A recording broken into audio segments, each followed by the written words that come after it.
네. 385페이지 신용카드 매출점표 등 수치거래의 부가가치세 신고. 신용카드 매출점표 등이라 하는 것은 현금 영수증을 포함하고 있습니다.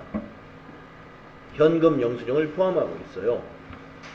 그래서 일반 과세자로부터 부가가치세액이 별도로 구분 기재되어 있는 신용카드 매출점표 등을 수취한 경우에 세금계산서 발급이 불가능한 목욕탕이나 이발이나 미용이나 여객운송업, 입장권 사업자를 제외한 거여야 돼요.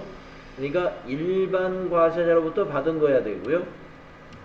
그 다음에 그 신용카드나 현금 영수증이 목욕탕이나 이발소나 미용실이나 여객운송업자가 발행한 것은 안 된다 하는 얘기입니다. 그러한 매입세액 공제 요건을 충족하면서 매입세액으로 공제받을 수 있으며 이때 신용카드 매출점표 수령 합계표를 작성해서 같이 제출을 합니다. 그러면 이 신용카드 매출점표 수령 합계표가 왜 필요하냐면은 그 안에 혹시 이런 게 목욕탕이나 이발소나 미용실이나 여객운송업이나 입장권 사업자가 이번에 신고하는 매입 자료 중에 없느냐, 신용카드나 현금 영수증 쪽에 없는가를 확인해 보려고 신용카드 매출점표 수령 합계표를 작성하라 하는 겁니다.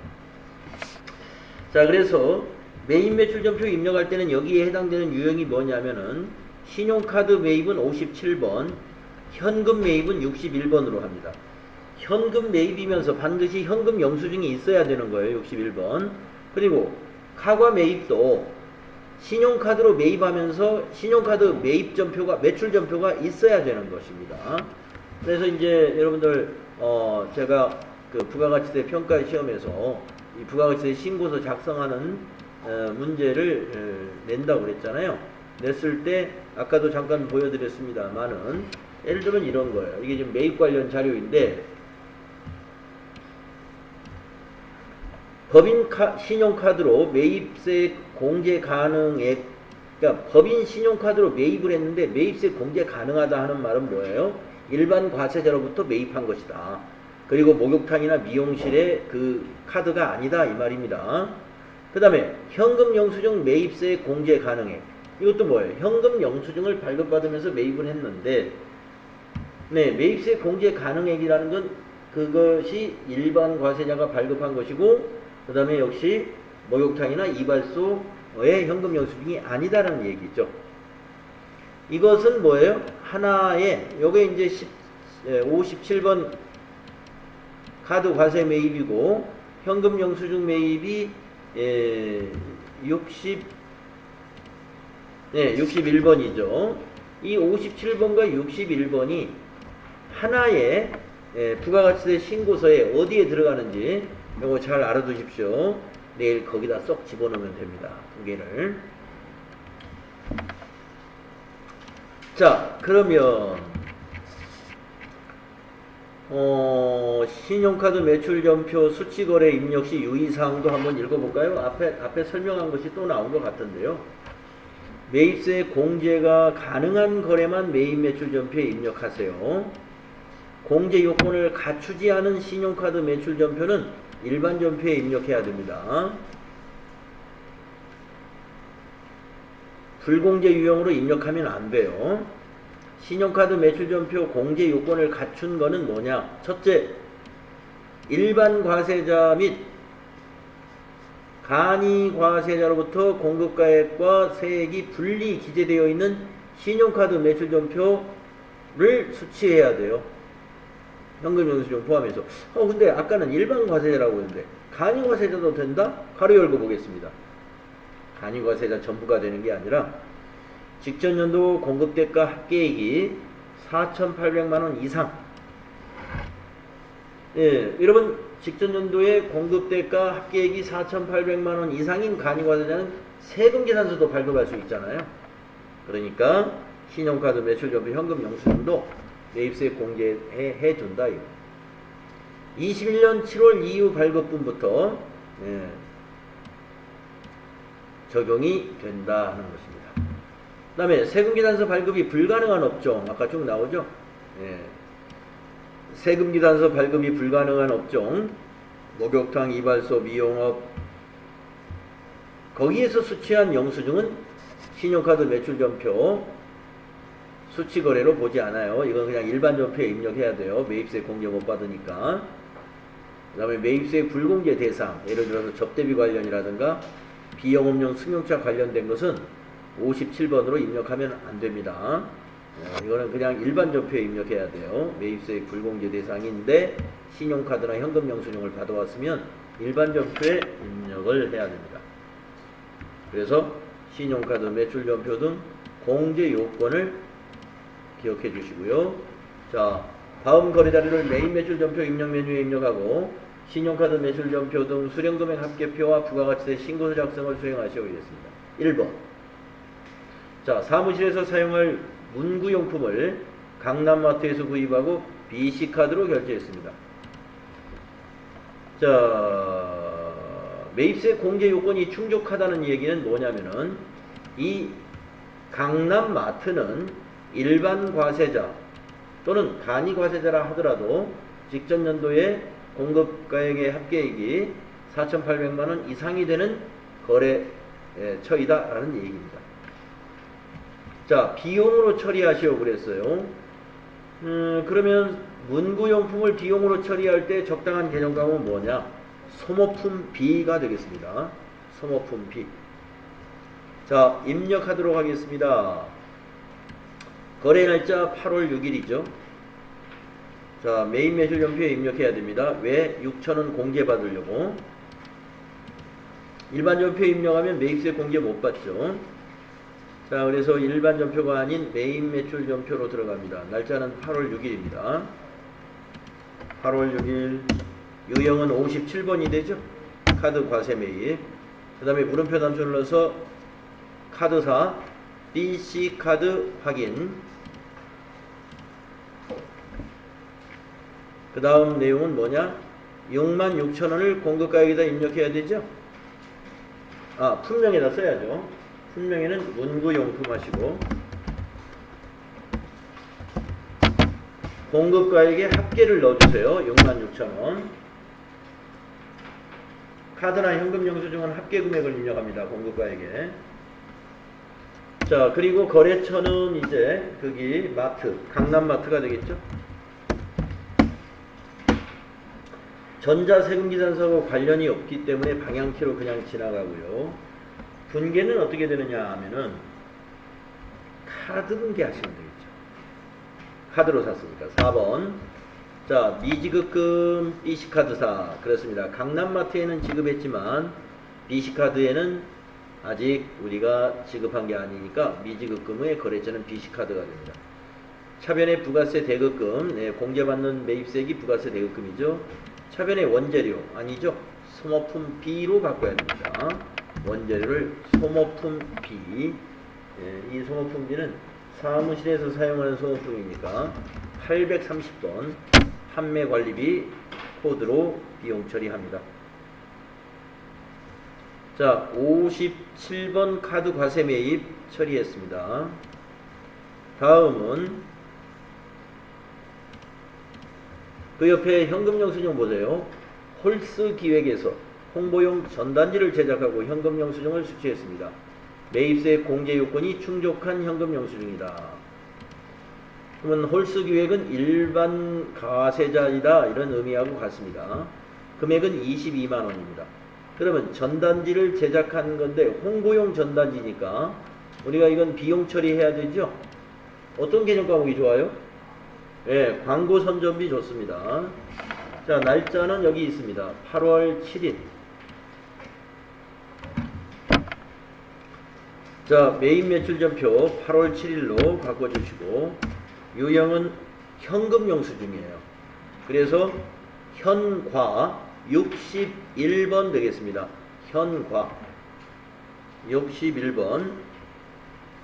자, 품명에는 홍보용 전단지. 공급가액은 역시 합계금액을 입력합니다. 22만원. 그러면 20만원과 2만원으로 공급가액과 부가세가 나누어져서 입력되고, 거래처는 어디가 되느냐? 네, 거래처는 그 전단지를 제작한 회사죠. 홀스기획. 전자세금 기산서가 아니기 때문에 방향키로 그냥 지나가야 되고요. 현금으로 영수증을 받았다는 것은 현금 거래였다는 겁니다. 그래서 분계는 1번 현금 분계해 주시면 출금 전표로서 차변의 부가세 대급금, 또 차변의 원재료라고 되어 있는데 홍보용 전단지는 광고 선전비로 여기 개념 과목을 수정해야 돼요. 833번 원재료를 광고 선전비로 고쳐야 됩니다.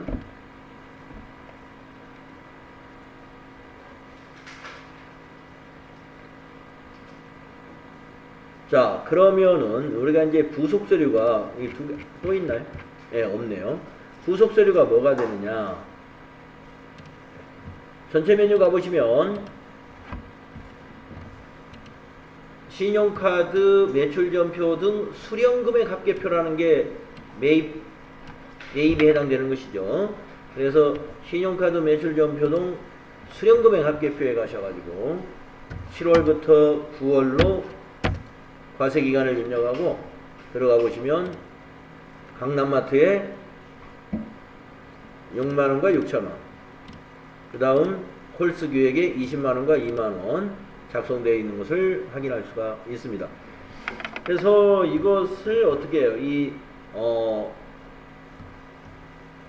상호라든가 이 사업자 번호를 보고서 관할세무서에서 네, 확인을 좀 해보겠다 하는 겁니다. 매입세 공제 받겠다고 요 26,000원의 세액을 공제 받으려고 지금 매입 매출전표에 입력을 했는데, 여기 가맹점 이 회사들이 다 매입세 공제가 가능한 그러한 가맹점인가, 여기에 목욕탕이나 미용실이 없는지 이런 것들을 걸러내 보겠다 하는 거예요.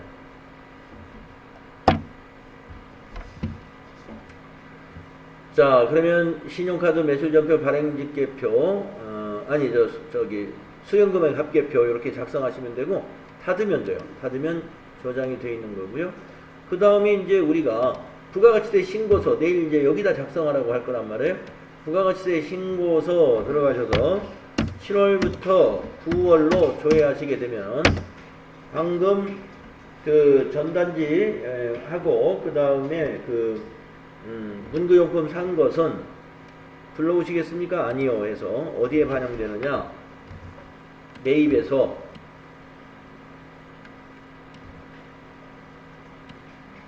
여기에 반영됐다 이거예요. 14번에.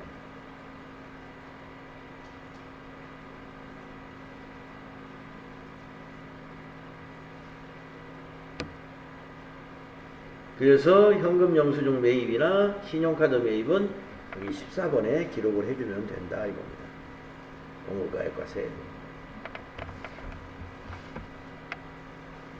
그 밖에 공제 매입세액이었습니다. 근데 그 밖에 공제 매입세액이 신용카드하고 현금 영수증만 가는 건 아니에요. 뒤에 또 뭐 의제 매입세액 공제가 나오는데 그것도 14번에 나타납니다. 자, 그래서 수행 결과를 우리가 보시게 되면 57번 카과 매입으로 우리가 아까 문구용품 산 거 입력했고요. 그 다음에 전단지 제작한 건 61번 현과로 해서 이렇게 입력했죠. 광고선전비로 처리했고요. 그리고 신용카드 매출전비 등 수령금은 합계표 아까 우리가 작성을 했고요. 그 다음에 부가가치세 신고서에 여기 14번에 26만원에 26,000원 나타나는 거 확인했습니다. 다음 10번 수입세금계산서 거래의 부가가치세 신고. 자, 자격시험에서 이 수입세금계산서 거래의 부가가치세 신고 잘 나옵니다. 어렵습니다 이게. 네. 뭐 어렵다기보다는 다른 그 매입 자료에 비해서 하는 일이 좀 추가적인 일이 있기 때문에 일반적이지 않아요. 지금 뭐 예를 들어서 57번이나 61번은 매입 매출전표 입력하면은 부속서류 자동으로 다 만들어지고 추가적으로 뭐 회계 처리할 것이 없어요. 그런데 이 수입세금 계산서는 말이죠, 추가적인 사항이 또 있습니다. 매입 매출 전표 입력한 거 외에. 그래서 이게 조금 복잡해. 예, 문제가 나오면 조금 복잡해지는 거예요. 그걸 이제 여러분이 잘 숙달하시면 됩니다. 자, 이 수입세금기란서는 말 그대로 수입하는 재화에 대해서 세관장이 우리 회사에 발급한 세금기란서입니다. 세관장이 우리 회사에 발급한 세금기란서. 이게 수입세금기란서예요. 그래서 수입하는 재화의 과세표준은 실제 수입금액과 차이가 납니다. 이 말은 뭐냐? 이 세금계산서를 세관장이 발급하는데 세관장은 거기에 과세표준, 공급가액을 부가가치세를 받으려고 거기다 공급가액을 입력하는 거예요. 그 공급가액은 수입물품의 과세표준하고 실제 수입금액하고 차이가 난다 이 말이에요. 왜 차이가 날까? 자, 세관장은 우리 회사의 부가가치세를 어떻게 과세하냐면 가령 외국의 노트북을 직접 수입을 했다고 보겠습니다. 그러면 노트북이 한 대, 100만원짜리 한 대를 수입했다고 보겠습니다. 그러면 국내산 같으면 100만원에 부가세 10%, 10만원만 붙어요. 그런데 이걸 수입을 하게 되면, 노트북을 수입하게 되면 관세가 또 붙습니다. 부가세 붙기 전에 붙는 세금이 있어요. 그래서 만약에 관세가 10%가 붙는다면은 일단 10만원이 관세로 더 붙고, 그 다음에 이제 관세만 붙는 것이 아니라 여러가지 또 목적세 같은 게 붙어요. 농어촌 특별세라든가, 뭐 이번에 얼마 전에 그 뉴스 보니까 주식거래에서 투자자들이 농어촌 특별세 좀 폐지시켜달라고 아마 요청을 많이 하는 모양이에요. 정부를 상대로 해서. 그러니까 농어촌 특별세라는 게 뭐냐면 농어촌의 발전을 위해서 특별한 목적으로 이렇게 어떤 거래가 일어났을 때 거기에다가 붙여가지고 더 추가로 걷는 세금을 말해요. 그러니까 제가 이 노트북 수입할 때 농어촌 특별세가 붙는지는 확실히는 모르겠지만 교육세라든가 농어촌 특별세는 거의 어떤 경우에 다 붙습니다. 그래서 농특세가 만약에 10,000원이 붙는다고 봅시다. 그러면 그 외에 뭐 다른 세금도 있겠지만은 일단은 우리 회사가 수입하는 것은 이거 100만원짜리 노트북을 수입하는 거예요. 그러니까 우리는 수입 금액은 100만원인 거예요. 그런데 세관장이 발급하는 과세표준은 요걸 다 더해서 111만원을 과세표준으로 해서 여기에 곱하기 10% 해가지고 부가가치세를 11만 1,000원을 부가가치세로 과세한다 이 말입니다. 아이고 지워줘. 자, 이해 가시겠죠? 세관장이 수입업자에게 발급하는 세금계산서의 과세표준, 즉 공급가액은 회사로 말했을 때 그 물건의 수입금액과는 차이가 난다. 그 차이는 관세라든가 무슨 농특세라든가 교육세라든가 이러한 세금들이 포함되기 때문이다. 예, 그래서 그거 일단 알아두셔야 되고, 부가가치 세액만을 지급하고 회계 처리를 한다. 그러니까 우리는 세관장이 발급한 공급가에게는 다른 것이 뭔가 붙어있기 때문에 그것을 회계 처리할 것은 없을 것이다. 부가가치 세액만 회계 처리를 하게 될 것이다 하는 얘기입니다. 그리고 아까 100만원 그건 미착품일 테니까 미착품을 정리해야 돼요. 왜냐하면 수입품은 우리가 선적지 인도 기준으로 수입하는 경우가 많기 때문에 선적이 일어났을 때 우리 회사는 우리 회사의 재고자산으로 잡아놓습니다. 그게 미착품이에요. 그러면 통관이 끝났으니까 세관장이 이제 세금계산서 발급하는 거 아니겠어요? 통관이 되면 미착품이 아니라 이제 원재료면 원재료로 대체를 시켜야 되고, 그것이 상품이면 상품으로 대체를 시켜야 됩니다. 그래서 별도의 회계 처리를 해야 된다고 했던 게 바로 이거예요. 미착품 정리하는 작업을 해야 돼요. 수입세금계산서 거래에 문제가 나왔다 그러면 매입매출 전표만 입력하고 끝나는 게 아니라 추가적으로 미착품 정리하는 문제가 또 있다 이거예요.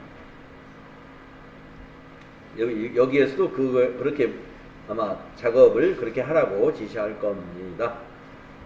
자, 그러면 세관장이 발급한 매입 세금 기단서를 우리가 입력할 때는 유형을 수입 매입이라는 유형인데 코드로는 55번이에요. 55번. 55번 수입 매입으로 유형을 선택해야 되고요. 세금 기단서이기 때문에 세금 기단서 합계표에 반영이 되고 부가가치세 신고서에도 세금 기단서 매입이니까 반영이 됩니다. 자, 그러면 한번 보도록 하겠습니다. 수입 세금 기단서 거래의 부가가치세 신고.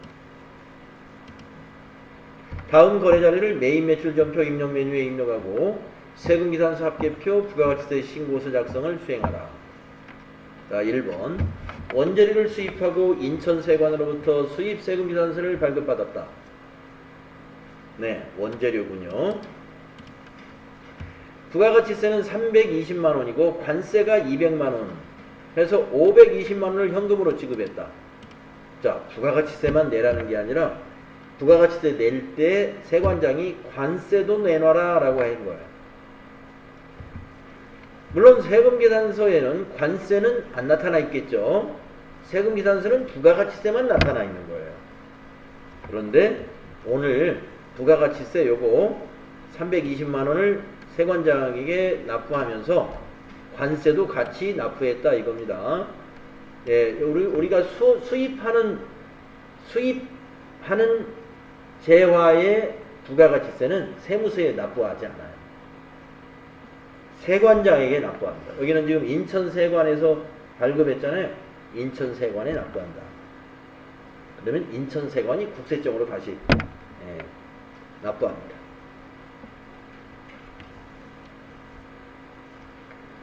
자, 그래서 지금 이 사항은 매입 매출 전표 메뉴에서 회계 처리하고 미착품 계정을 조회해서 일반 전표 메뉴에서 정리를 하라. 이렇게 두 가지로 문제를 낸다 이거예요.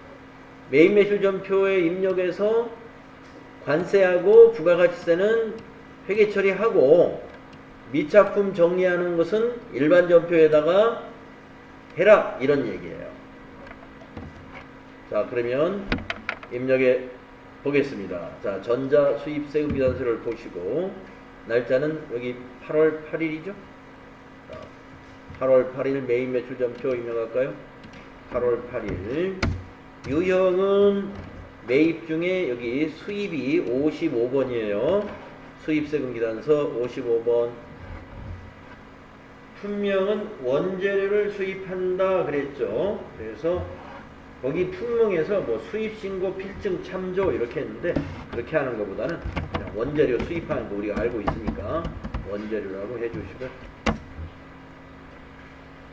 수량단가 없잖아요. 지나가고 공급가액에다가 거기 있는 대로 3,200만원 입력을 합니다.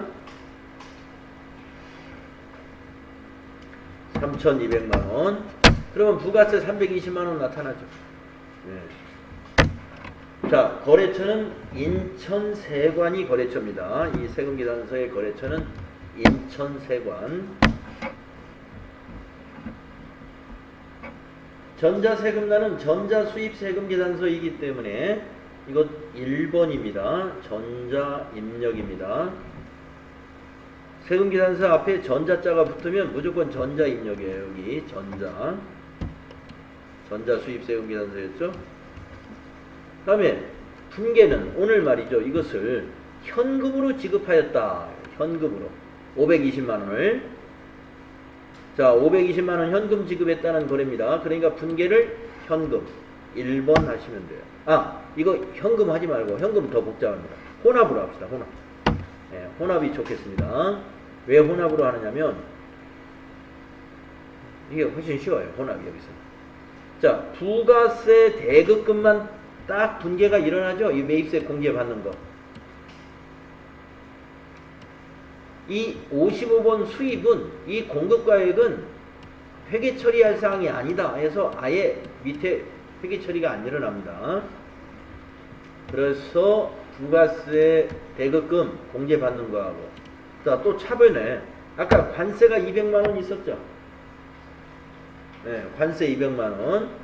관세는 지금 이 원재료의 취득과 관련된 우리가 어떤 토지나 건물을 살 때 취득세를 내면은 토지나 건물이라는 자산 처리하죠. 관세도 이 원재료를 사면서 들어가는 세금이에요. 관세든 농특세든 교육세든 간에. 그래서 이것도 자산 처리해야 돼요. 원재료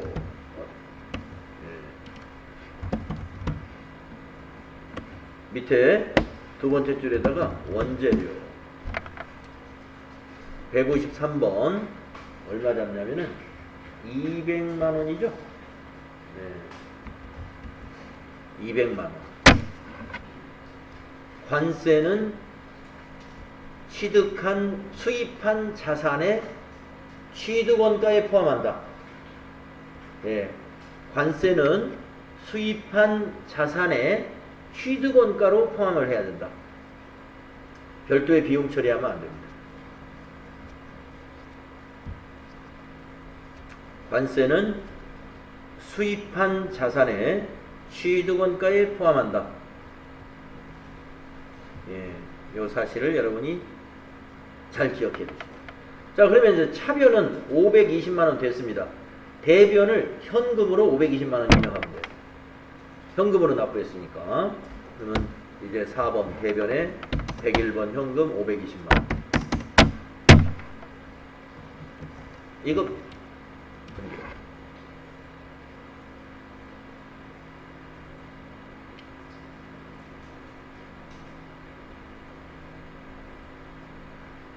그래서 이 현금 거래지만 현금 분계가 더 헷갈릴 수가 있어요. 현금 분계하면 이제 출금으로 잡히는데 그러면 출금으로 세 줄을 써야 돼요. 그렇게 하는 것보다는 차변, 부가세대급금, 원재료, 대변 현금 이게 훨씬 더 우리가 정리하기에 이게 더 쉽다고 볼 수 있습니다.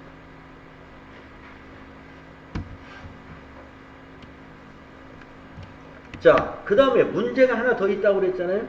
수입세금 계산서는 지금 이 3,200만 원을 회계 처리하면 안 돼요. 왜 3,200만 원이냐면 관세까지 물건값에다 관세까지 포함해가지고 부가세를 320만 원을 부가세를 과세하려고 그랬던 겁니다. 물론 이거 매입세 공개 받으니까 뭐 상관이 없지만은 어쨌든 부가세를 320만 원을 과세하기 위해서 관세까지 공급가액으로 보게 되는 거예요. 자, 그래서 우리는 미착품은 3,200이 아닐 겁니다. 아마 3,000일 거예요. 그럼 한번 가서 보겠습니다. 8월 8일 현재 미착품의 잔액이 얼마인가 보겠습니다. 자, 장부로 가시는데요. 합계 잔액시산표로 한번 가볼까요? 합계 잔액시산표. 날짜는 8월 8일로 한번 입력해 주십시오. 재고자산 안에 미착품이 3천만 원 있는 것을 확인할 수가 있습니다. 이 미착품을 원재료로 미착품 대변에 적고 원재료 차변에 적어서 아까 관세도 원재료로 처리했고 이제 이 미착품도 오늘은 원재료로 대체되어야 된다. 그래서 차변이 원재료 3천, 대변의 미착품 이것을 8월 8일자 일반 전표에 입력을 해야 됩니다. 자, 일반 전표로 가겠습니다.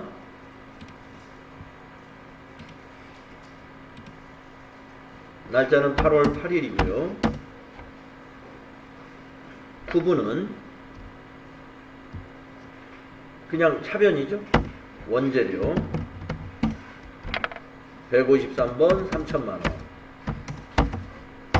대변이죠, 이제. 대변은 미착품 168번 3천만 원. 이 분계에 의해서 합계잔액시산표를 다시 가서 조회를 하시게 되면 미착품의 잔액은 이제 없어져야 되겠고요. 없어진 것만큼 원재료의 잔액으로 늘어나 있습니다. 아까보다 원재료가 3천만 원 증가해 있는 거죠.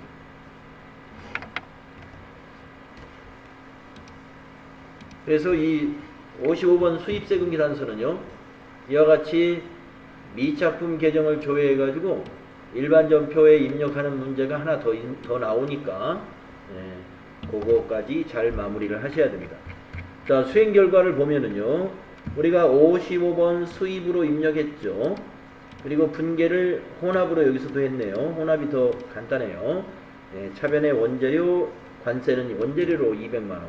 그 다음에 이 부가세는 공제받아야 되니까 부가세 대급금, 대변은 현금 520만원 이렇게 했죠. 그리고 8월 8일자 일반전표에 가가지고 원재료 3천, 미착품 3천 이렇게 분계했죠. 계정별 원장에서 미착품 계정 3천만원을 조회해서 일반전표 입력에 대체 처리해라 그랬는데 우리는 뭐 계정별 원장에 가서 본 건 아닙니다. 시산표를 그냥 봤어요. 자, 그러면 이제 세금계산서 합계표에는 어디에 들어갈까요? 세금계산서 매입이니까, 세금계산서 합계표는 전자란에 들어가야죠.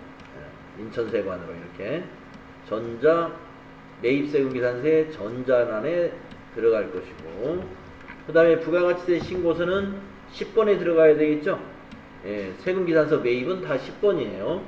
세관장이 발행한 세금계산서는 다른 거래처가 발행한 세금계산서는 간에 세금계산서 매입은 10번, 그리고 고정자산 매입은 세금계산서 매입 중에서 고정자산 매입은 11번 이렇게 나타나게 된다.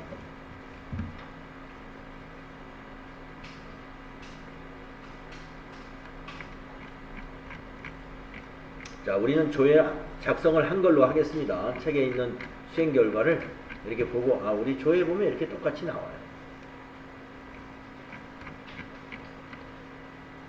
자, 다음은 11번 매입세액 불공제 거래의 부가가치세 신고.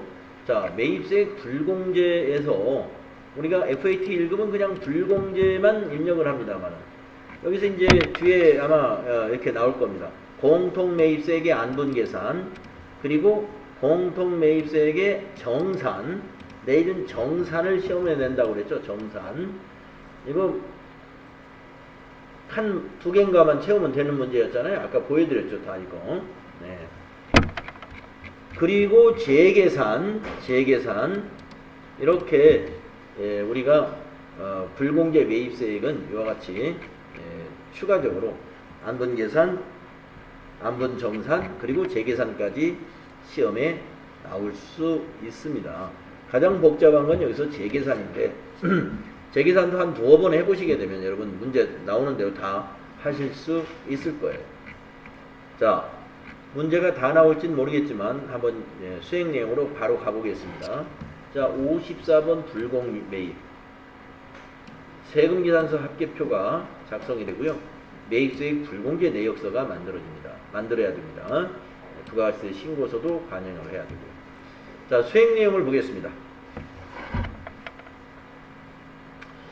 자, 그런데 여기 매입세액 불공제 내역이 지금 자료가 하나, 둘, 셋, 또 7월 1일부터 9월 거까지 안분계산 이렇게 나오기 때문에 이걸 쭉 이어서 그냥 한꺼번에 해야 되거든요. 그래서 요거는 조금 쉬는 시간을 가졌다가 다음 시간에 시작을 하는 게 좋을 것 같아요. 네, 그래서 여기 수행 내용 54번 불공 내역의 수행 내용은 우리가 쉬었다가 다음 시간에 여기서부터 같이 해보도록 하겠습니다.